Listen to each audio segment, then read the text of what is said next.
یک هفته پیش در کنار ایستگاه‌های نقلیات نزدیک به محله 18 شهر خوجند بختیار طاهرов 44 ساله فوتیده است. به گفته شاهدان و حالدانها وی چند سال اخیر اساساً در همین جا و داخل وگان و مکان نیمه ویرانه زندگی میکرد. бахтиёр бемор буд ва аз дарди ҷигар ранҷ мекашид. чанд рӯзи охир ҳарораташ баланд буд ва ҳатто роҳ гашта наметавонист. дар ҳамон ҳолат мо ёрии таъҷилиро даъват кардем, вале табибон ӯро аз марг наҷот дода натавонистанд. фақат об арак тамом ичи дар кор нест. овқот мекард намехӯрад. хунам дар нест. ханам қадар бахлашка мешинам меёрам мефурӯшам. бахтиёр طاهرов قبلا در یک صحبت ویدیویی به رادیو آزادی گفته بود که 8 سال پیش در جستجوی کار بهتر به مرکزی ولایت سوخت آمده و در اینجا مانده است.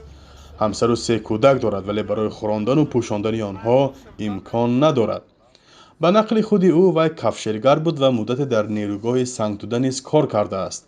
بختیار در پی نابرابری‌های کارش در کوچه مانده اساساً با جمع‌آوری ظرف‌های پلاستیکی روزگارش را می‌گذراند.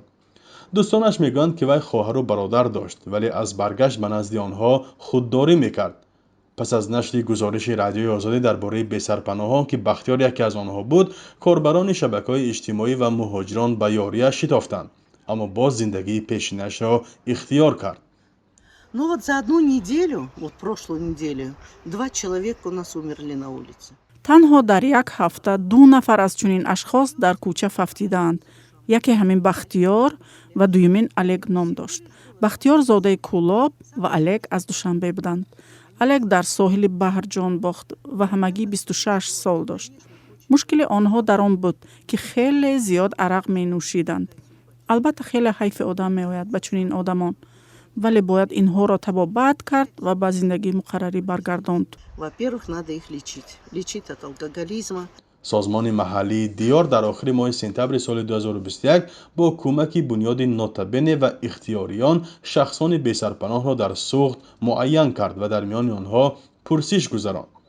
تحقیقات آنها معلوم کرده است که در ولایت سوخت قریب 500 شخص بی‌سرپناه زندگی می‌کنند.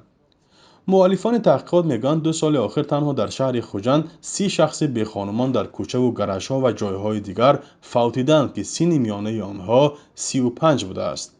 فرزان محمدی، رادیو آزادی، شهر خوجند.